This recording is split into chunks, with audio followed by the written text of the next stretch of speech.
안녕하세요. 부동산 분양정보 큐입니다. 지금 5주째 아파트 시세가 지금 하락하고 있죠. 그러면서 이제 분양을 기다리시는 분들도 약간 걱정되시는 게 맞는 것 같아요. 그래서 지금 아파트 분양 맞는 게 맞나요? 라는 제목으로 좀 오늘은 얘기를 나눌까 합니다. 부동산이 폭락이 오지 않나요? 라는 생각을 가지신 분들이 있고요. 또 하나 세계 경제가 불안해요. 그 다음에 금리 인상이 된다면서요. 그리고 세금이 두려워요. 앞으로 인구 절감이라고 하던데요. 라는 이런 얘기들이 사실 부동산에 대한 어떤 의구심을 좀 많이 불러 일으켜요. 그러다 보니까 사야 되나? 팔아야 되나? 아니면은 분양조차도 받으면 안 되는 거 아닌가?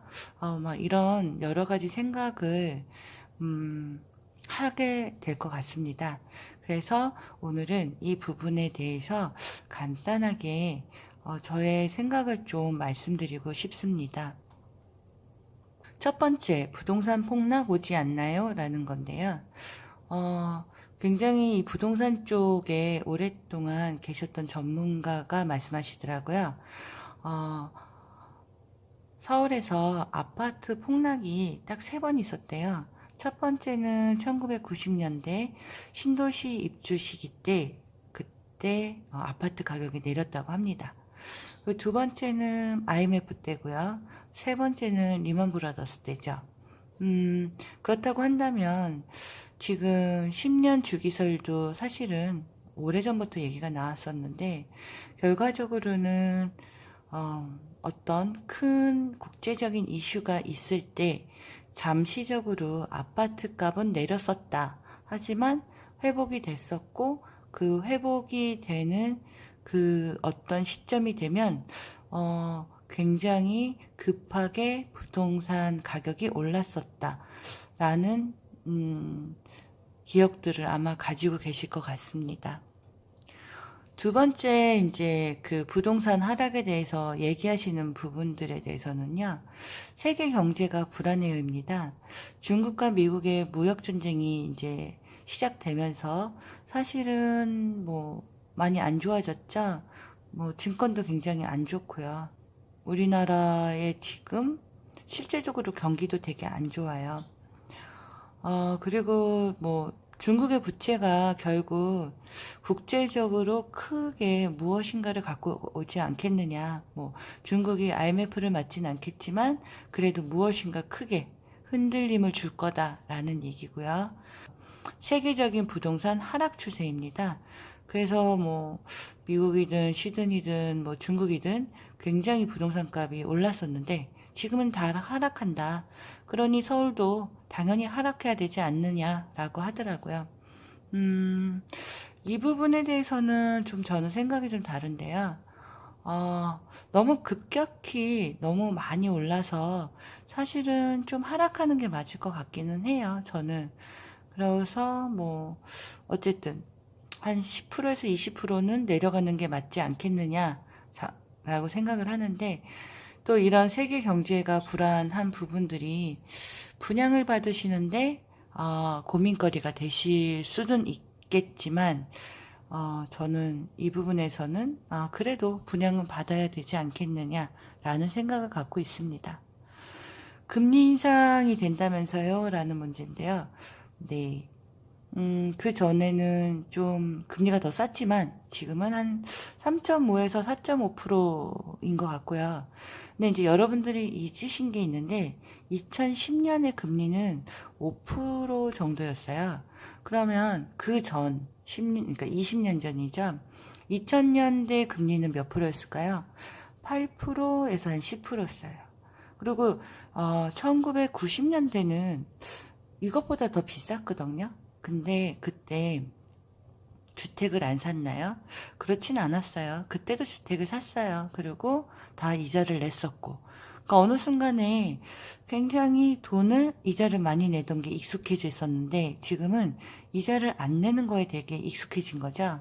그러다 보니까 이거에 대한 어떤 뭐 불편함 아니면은 뭐 음, 좀 부담감 뭐 이런 것이 생길 수는 있죠. 네. 네 번째가 가장 이슈긴 한데요. 세금이 두려워해요. 세금이 두려운데, 왜냐면 지금 공정시장가액을 상향 조정해서 현행 80%인 거를 연 5%씩 올려서 100%까지 만들겠다라고 하죠. 그러면 2019년도는 한 현 시가보다 85% 정도로 뭐 종합부동산세를 내게 하겠다. 그리고 조정 대상 지역 2주택자는 150%에서 200%를 내게 하고 3주택 이상자는 현행 150%에서 300%를 내게 하겠다는 거죠. 네. 다주택자들은 되게 조금 부담스러워졌어요. 근데 특히 고가의 아파트 이게 좀 많이 부담스러운 거죠.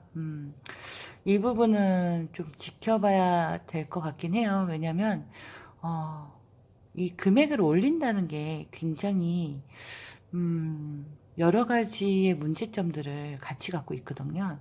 그래서 예전에도 노무현 시대에도 올렸었어요. 그러다가 다시 내렸다가 뭐 하여튼간에 지금 그랬던 기억이 납니다. 그다음에 양도소득세 장기 보유 특별공제를 갖다가 기본 10%에서 6%로 낮춘다는 거죠. 하지만 연장 기간을 15년까지 연장을 하니까 결과적으로는 10년 이상이 30%에서 20%로 바뀌었지만 15년 이상을 갖고 있으면 30% 공제를 볼 수 있다고 해요. 그러니까 이거 양도소득세는 결과적으로 많이 벌었으니 좀 내라는 거잖아요. 그래서 저는 이거 부분은 좀 걱정이 안 되는데 아마 종부세에서는 조금 여러분들이 많은 고민을 하고 있지 않으실까라는 생각을 합니다. 다섯 번째는 이제 인구 절감이라고 하는데 이렇게 아파트를 많이 지으면 가격이 당연히 내려가지 않겠냐라는 얘기인 거죠. 그래서 보면 이제 파란색이 출생이고요. 보라색이 사망이에요. 그 다음에 이제 살색으로 표시된 게 자연 증가 인원인데요. 1985년 같은 경우는 66만 명이 출생을 했고 24만 명이 사망을 했습니다. 지금 같은 경우는 거의 41만 명 시대에 있는데요. 뭐 태어나는 숫자나 사망하는 숫자가 거의 같다고 보시는 거죠. 그럼 앞으로는 태어나는 출생보다는 사망하는 지수가 더 높다는 건데요. 그래서 2045년에는 31만 명, 2065년에는 26만 명의 인구가 산다고 합니다. 그러면 이 다섯 가지를 봤을 때 고민이 되시죠? 지금 아파트 분양받아야 될까? 아니면 받지 말아야 될까? 그리고 분양받는데 두 가지의 개념이 있죠. 실수요자냐? 아니면 투자성을 좀 더 중요시하는 거냐? 제가 봤을 때는 무주택자들은 사실은 걱정하실 필요는 없을 것 같아요. 종부세가 좀 걱정되는, 그러니까 고가의 아파트를 분양 받으시려는 무주택자들은 사실은 종부세 좀 아깝기는 해도 못 낼 상황은 아닐 것 같고요. 그의 분들은 좀 낮은 금액대 아파트를 분양 받으시면 되잖아요. 근데 저는 당연히 청약은 받으셔야 된다고 생각을 하는데요. 요 네 가지는 한번 고민해 보시면 좋을 것 같아요. 아파트를 분양받을 때 강남, 도심, 여의도에 얼마나 가까운가라는 문제고요. 두 번째는 출퇴근이 용이한 대중교통이 어떻게 있느냐가 이제 이슈가 될 것 같고요. 세 번째는 학군이죠. 학군이 좋은 곳이 사실은 가격이 떨어지기가 어렵거든요. 그렇다고 보면 저희가 이제 가장 중심으로 보는 구를 보면 강남구, 송파구, 성동구, 광진구, 서초구, 용산구, 그다음에 영등포, 마포구. 뭐 이렇게가 가장 핵심적인 도시인 것 같아요, 서울에. 그랬을 때 여기서 가까운 곳에 분양받으시는 분들이 그 분양가가 내려갈까요? 저는 그건 아니라고 생각해요. 인구가 점점 줄어도 점점 그래서 도시 서울에 대해 중요한 도시들은 그 가격을 유지할 거고요.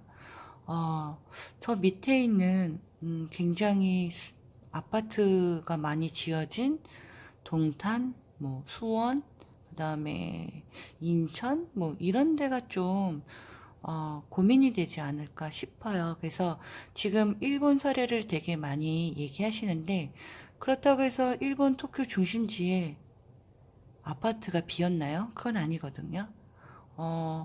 신도시 되게 조금 중요한 도시에서 먼 신도시들의 아파트들이 자꾸 비는 거거든요.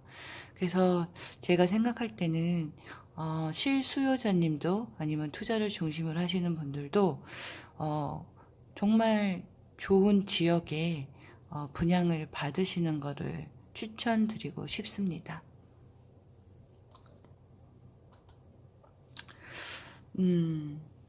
네, 오늘은 여기까지 5가지에 대해서 이제 아주 간단하게 봤는데요. 저는 네, 무주택자이신 분들은 당연히 분양을 받으시는 게 맞다고 보고요. 그 대신 지역을 좀 잘 골라서 분양을 받으시면 좋을 것 같습니다.